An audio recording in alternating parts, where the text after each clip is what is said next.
അട്ടപ്പാടി ചീരക്കടവിൽ കാട്ടാനക്കൂട്ടം. തിങ്കളാഴ്ച രാവിലെയാണ് കാട്ടാനക്കൂട്ടം എത്തിയത്. സ്ഥലത്ത് ഭീതി. ജെല്ലിപ്പാറയിൽ 3 ആനകൾ തുടരുന്നു.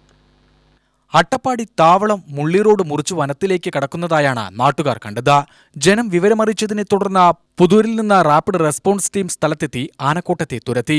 രാവിലെ 7 മണിയോടെയാണ് സംഭവം. പല ഭാഗങ്ങളിലും ആനക്കൂട്ടം നാട്ടുകാർക്കും കൃഷിക്കും ഭീഷണി ഉയർത്തുകയാണ്.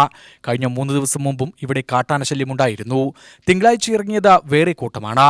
കാട് കയറിയെങ്കിലും ആനകൾ വീണ്ടും തിരിച്ചെത്തുമോ എന്ന ഭയത്തിലാണ് ആദിവാസികളടക്കമുള്ള നാട്ടുകാർ.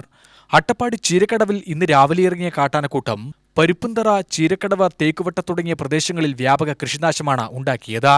1 മാസം മുമ്പ് മല്ലൻ എന്ന ആദിവാസി വൃദ്ധനെ ആക്രമിച്ചു കൊന്ന ആന ഈ കൂട്ടത്തിൽപ്പെട്ടതാണ്.